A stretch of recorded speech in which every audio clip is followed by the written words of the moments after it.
Hi, everybody. Welcome to tonight's town hall. My name is Justine, and I'm a third-year medical student at Wake Forest School of Medicine. That echoed so bad. Could you all hear that? I'm so sorry. I apologize. I had two screens open. Try this again. Welcome to tonight's town hall. Like I said, I'm a third-year medical student at Wake Forest School of Medicine. And here we are tonight talking about the primary application and applying to medical school. So this year's medical school application cycle has just begun, which is an exciting time for applicants, but it can also be extremely anxiety-provoking and challenging. Too often, applicants receive misinformation from misleading sources, such as Reddit and Student Doctor Network. Too often, this information just gets broadcasted and word of mouth goes from one person to the next. And so with the application process being already long and challenging enough as is, it's very important to get accurate and honest information, which should not be a struggle. So before we begin, I want to briefly talk about YPI, which is otherwise known as the Young Physicians Initiative. Our organization is composed of motivated medical students who are interested in making a career in medicine more accessible and equitable. So here at YPI's Pre-Med Portal, we achieved this mission by hosting webinars every few months with the help of gracious admissions deans and directors from across the country, two of which we are lucky enough to have tonight. And so as the people who make admissions decisions, they'll be helping us filter out the fiction and instead provide facts and reliable info. In just a second, I'll be introducing our panel of med school admissions faculty who will be answering both yours and our questions in a live Q&A format. If at any point you guys have any questions for our panelists, please post them in the comments section. And just a few pointers about the questions. First off, the shorter the better. The program won't let us display super long questions, so please keep them concise and no longer than a couple of sentences. Two, if you happen to ask more than one question, you can make multiple comments. Feel free to really ask us as many things as you want. And then thirdly, also though, keep in mind, we can receive more questions than we can possibly answer in the selected time period that we have. So try and select questions that the most viewers can benefit from. That being said, if you have questions highly specific to your situation, please just consider how you could rephrase them so that they could be applicable to other viewers as well. So lastly, we really appreciate your feedback. So please take time to fill out our very brief survey. It will be posted and you'll see a QR code throughout the broadcast, hopefully. And please just scan it, give us your feedback so that we can better serve you guys. Alrighty, now it is time to turn to our panelists. Okay, first we have Dr. Tracy Kedian, who is the Associate Dean of Admissions at UMass Chan School of Medicine. Hi. Would you like to give us a brief introduction of maybe your role and the school? Absolutely. I am a family doctor, and I'm originally from Massachusetts, and I've gone to most of my schooling here. I was a UMass medical student and a UMass resident in family medicine, and I've been on the faculty here for just over 20 years. I am really dedicated to public health care, to taking care of underserved populations. I do a lot of women's health and obstetrics in my practice. And I'm really dedicated to working for a public medical school as well. So UMass Chan is the public medical school for the Commonwealth of Massachusetts. We do take out-of-state students, but we're very mission focused for providing care to otherwise vulnerable populations. So I'm really happy to be here, and I'm very grateful to Justine for inviting us. Thank you. We're so happy to have you. We have a lot of Northeast power on this call. I am also from New Hampshire. All right. And next, I'm going to introduce Mr. Tanner Allgaier from, I got it right. He is the Administrative Director of Admissions at Noorda College of Osteopathic Medicine. Yeah, thanks for having us. I'm super excited to be here. My resume is not nearly as impressive as Dr. Kedian's, but I am very excited to be here and to be able to talk with you all. So I represent the Noorda College of Osteopathic Medicine. We are a fairly new DO school, but we are located in Provo, Utah. We've been around for about 3 years now, so we're West Coasters, but love our East Coasters as well. We get applicants from all over the state, and we accept applicants from all over the state as well.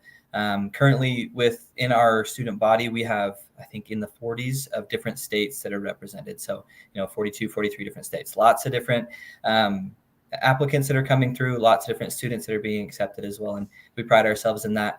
We're also very mission focused, and we're very focused on finding a very specific type of applicant as well. So a couple different key character traits that we like to emphasize are compassionate, confident, and competent.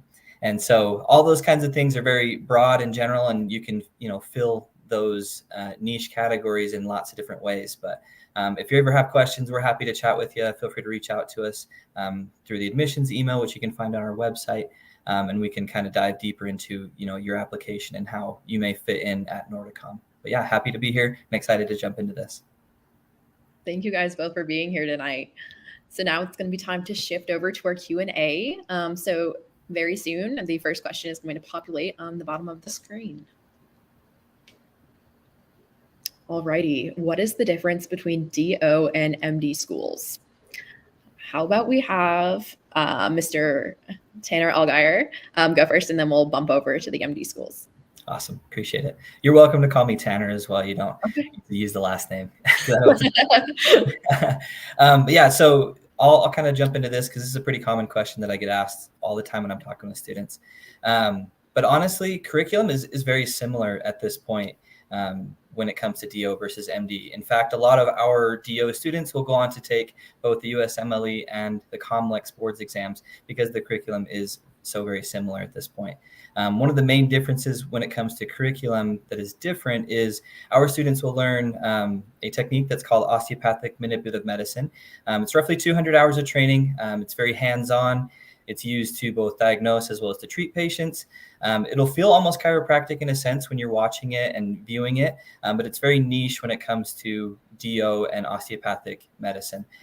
So in reality, that's the biggest difference when it comes to curriculum. The last main difference that I like to emphasize is the philosophy.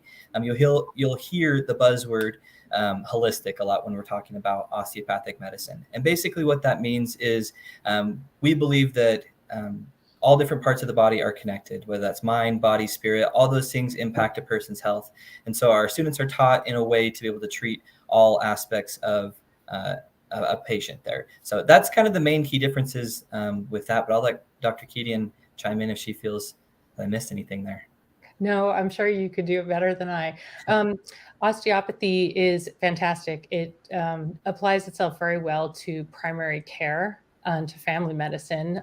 Many of my colleagues in my family medicine department at my allopathic, which is the MD school, medical school, are osteopaths, and osteopaths can match into our family medicine residency program.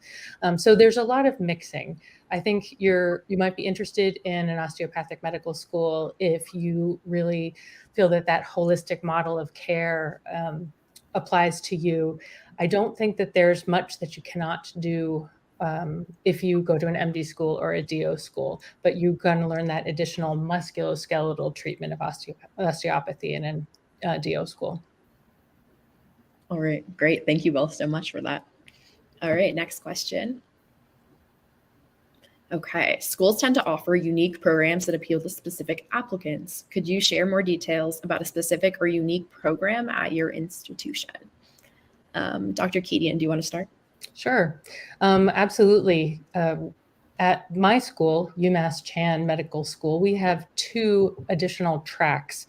So you can apply to come to our city of Worcester, Massachusetts. It's Central Mass, about an hour from Boston, and participate in our main track. But we have 2 regional campuses. So this is a good example of what this questioner is talking about. One of our regional campuses is slightly to the west of us in Massachusetts, and it's called our PERCH track, Population-Based Urban and Rural Community Health. This appeals to the student who is very interested in caring for vulnerable populations, in doing multicultural, multilingual care, in using community-based data to guide care, and in community health.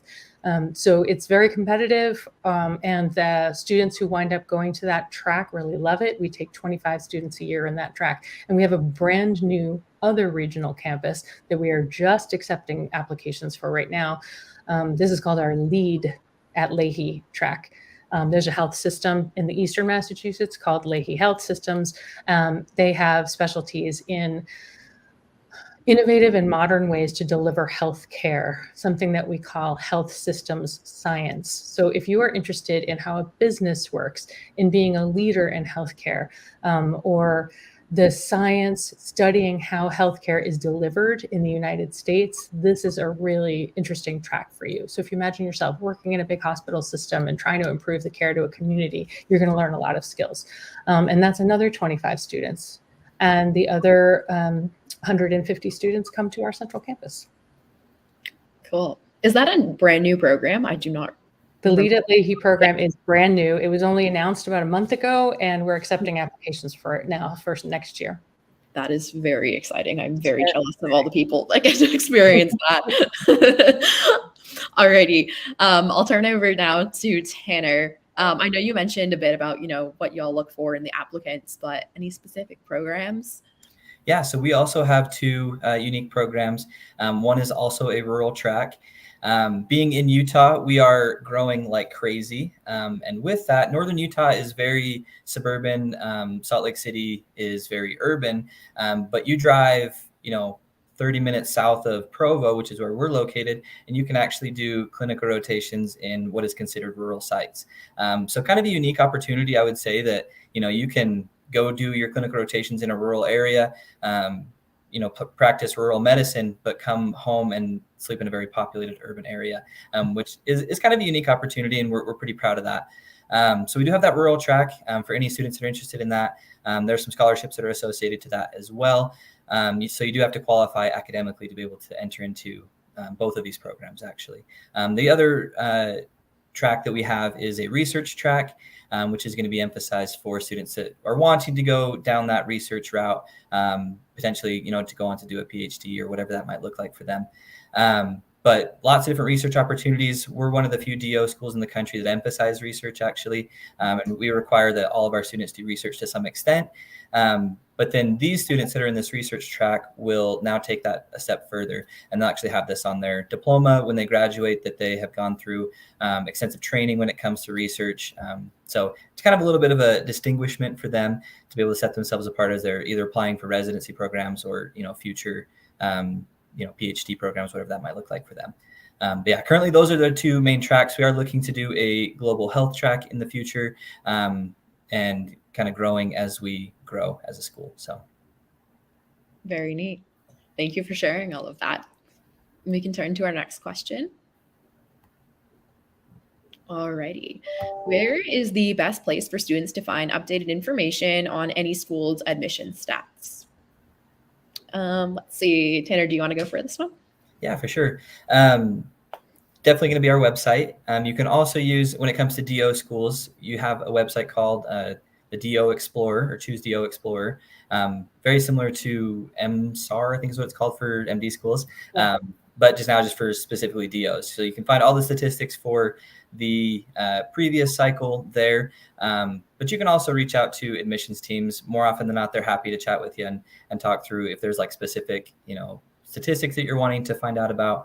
The admissions team is definitely going to be a great resource for that. So website for the school, as well as, Choose DO Explorer, and then the admissions team is what I would say. Cool. Awesome. I did not know about that, the equivalent of the MSAR, so I'm sure that is very helpful for lots of people to know about. Yeah. All right. Dr. Kedian, do you have anything to add? No, just that the MSAR gives you sort of the nuts and bolts numbers. And if you're interested in a particular school and you want to know if they have what you're interested in learning, the website and reaching out to them. So no, everything that Tanner said, I fully agree with. Okay, perfect. You can move on to the next question then. Alrighty. What do you tell applicants who want to apply to your school or other schools, but their numbers, such as GPA, MCAT, don't match the statistics on the MSAR or on your website? So I'll start with Dr. Kedian. It's a great question. I think probably the MCAT and your GPA are the things that applicants stress about the most. I think we're finding that, especially in the last few years, medical schools are moving away from relying so much on these numbers. applying to medical school is incredibly competitive. Unfortunately, most medical schools get thousands upon thousands of applications. We get over 5,000, and other schools in my state get over 10 and 12,000.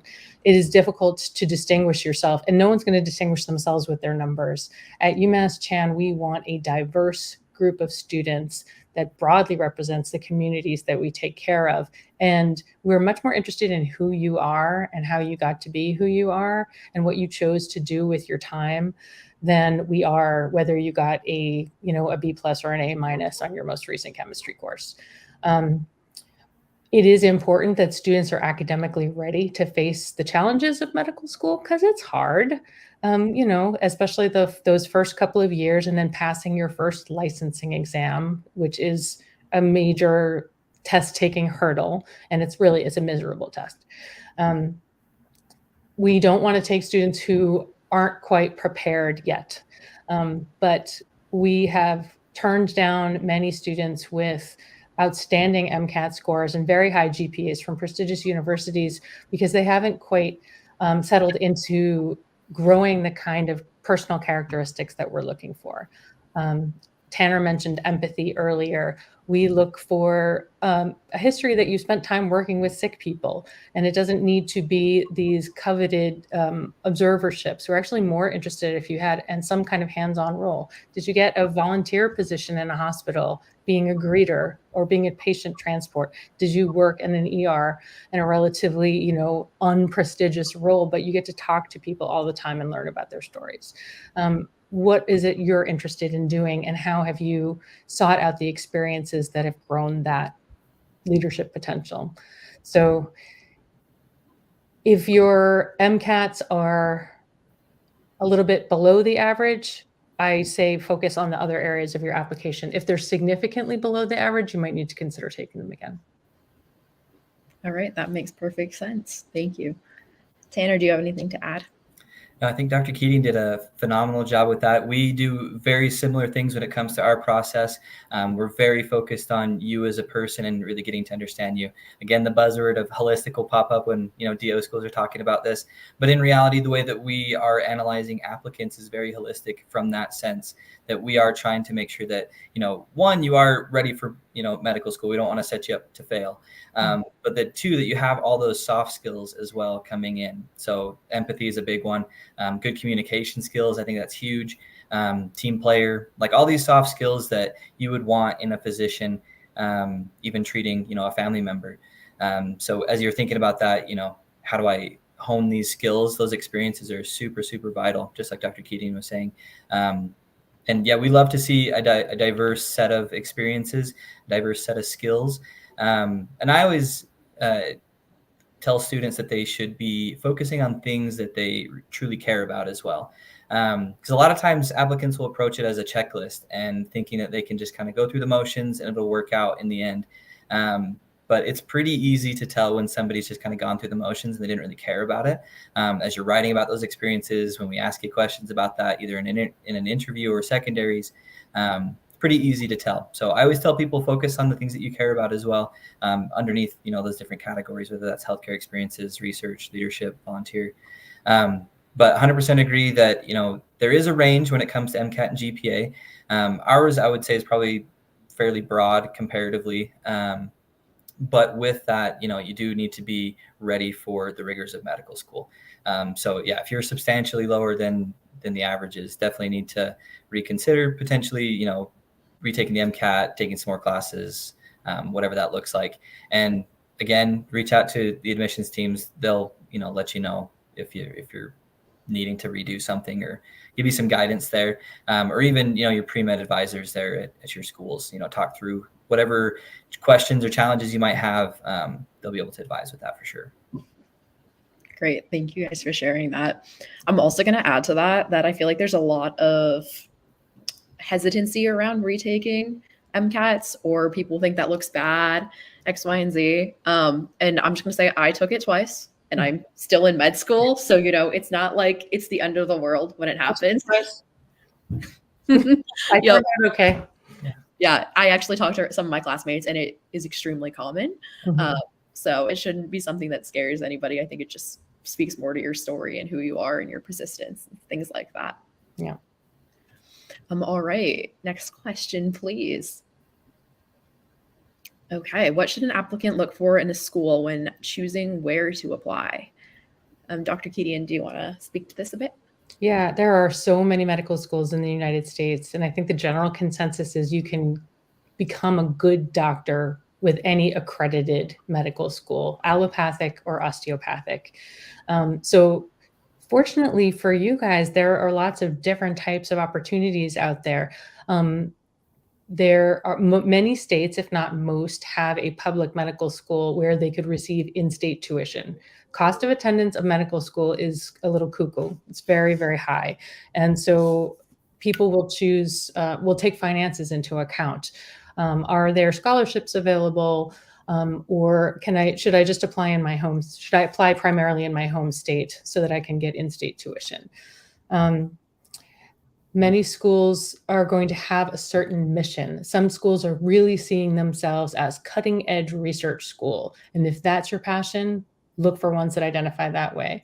My school is taking care of vulnerable populations, serving the public medical school. And if that's your passion, we're a great place to go.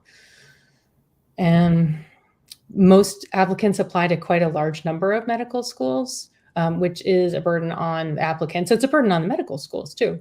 But I think the most important thing is finding a place that you can connect with personally, emotionally. Be like, these are my people. These people feel the same thing about being a physician and a career and service as I do. Great. Thank you so much. Tanner, do you have anything to add? Yeah, no, I think, again, hitting the nail on the head. I would just add maybe a couple different things to that. As you're exploring and maybe some tips and tricks on how to narrow this list down, MSAR, again, is going to be a great resource, as well as the DO Explorer. I have heard from a lot of, applicants, and even, myself when I was a pre-med, a lot of the considerations that was being taken was location and lifestyle, right? I would just kind of add that as well into like the finances and the schools themselves and their missions and values. But as you're exploring on those websites, locations, their missions and values, make a list and see, exactly how do you line up and fit with, demographics and all those different statistics that are there. And you can kind of narrow that list down and be a little bit even, frugal when it comes to applying to medical schools, because it is a very expensive process. So that shotgun approach, I don't think is super effective, and doing your research is going to be worth it in the long run for you. Last thing I would mention with that is looking at the resources that are available at the different schools, because while every school is going to be great, there are different resources at each school, and you got to find the one that's going to be the best fit for you. And in reality, from an admissions perspective, that's what we're focused on when we're looking for applicants is, are they a good fit for our school? And, you could have, a 525 MCAT and 4.0, but not a great fit for Noorda, and, we'll probably pass on that student. And I think that's totally fine and acceptable for both parties, right? So making sure that you're a good fit is going to be valuable for you in the long run as well. In the current era, there's a lot more attention to student wellness and physician wellness in curriculum. I would ask your medical school or look on the website to find out, is that part of the curriculum? Are you learning about how to maintain your wellness? And what support services do they have for students? Most schools will have good academic supports, and we have particularly strong academic supports, but do they also have mental health care, physical health care, opportunities for exercise, and a focus on, getting out of the campus from time to time? That's a great point to add. I love that you tossed that in there because it's so true. It is a new and upcoming thing that a lot of students will look for. And then I think also from my perspective to add to that, so I reapplied, so the second time, and I actually made a Excel document after I filtered out like geographical location and wrote down, like went through the MSAR school by school, like does what I believe in fit with the school's mission statement. And then that's how I went. So that's a great idea. I think as much as I hate Excel, it has its role and can be used to your advantage. But can we go to the next question, please? Oh, alrighty. I totally didn't realize the time. So we're coming to the end of tonight's broadcast. So let's all go through our biggest takeaways from tonight's session. Tanner, do you want to go first? Sure.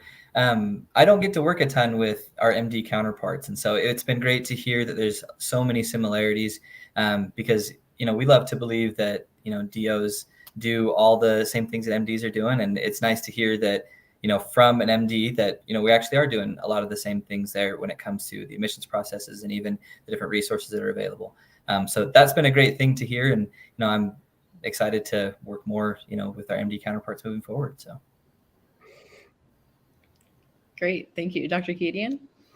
I think mine is how amazing this broadcast is. I continue to be completely floored by how creative and passionate our students are. And, we find students that create these organizations to try to help other students apply to medical school. And of course, you turn it into like an internet broadcast. That's just fantastic.